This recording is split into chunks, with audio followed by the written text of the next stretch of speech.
মুর্শিদাবাদে তৈরি হচ্ছে বাবরি মসজিদ, যা আমরা সকলেই জানি। ওখানকার মানুষ যেভাবে পারতেছে সাহায্য করে শরীর থাকতেছে। আমাদের ইচ্ছা করতেছে আমাদের সাধ্য অনুযায়ী সাহায্য করতে, এমন একটি ভালো কাজে শরীর থাকতে। কিন্তু আমাদের বাংলাদেশ থেকে সরাসরি ওখানে সাহায্য করার তেমন কোনো রাস্তা আমি দেখতে পাচ্ছি না। তাই আমি চাইবো যে বাংলাদেশে যত ফাউন্ডেশন আছে তাদের মধ্যে কেউ যদি এই দায়িত্বটি নেয় যে সারা বাংলাদেশ থেকে বাবরি মসজিদের নামে ফান্ড কালেক্ট করবে এবং ওখানে পৌঁছে দেবে, তাহলে জিনিসটা খুবই ভালো হয়।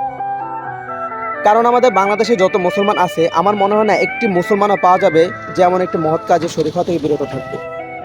কারণ সবাই চাইবে যে যার মতো, যে যার সাধ্য অনুযায়ী 1 টাকা দিয়ে পারুক অথবা 1000 টাকা দিয়ে পারুক, যে যার সাধ্য অনুযায়ী শরীক হতে। তাই আমি চাই বাংলাদেশে যত ফাউন্ডেশন আছে তাদের মধ্যে একটা ফাউন্ডেশন যাকে আমরা চোখ মুজে বিশ্বাস করি, আপনি আমি সকলেই বিশ্বাস করি, সেটা হচ্ছে শেখ আহমদুল্লাহ সাহেবের আসুন্নাহ ফাউন্ডেশন। যদি আসুন্নাহ ফাউন্ডেশন এই দায়িত্বটা নেয় যে সকল বাংলাদেশ থেকে বাবরি মসজিদের নামে ফান্ড কালেক্ট করে ওখানে পৌঁছে দেবে, তাহলে জিনিসটা আসলেই খুব ভালো হয়।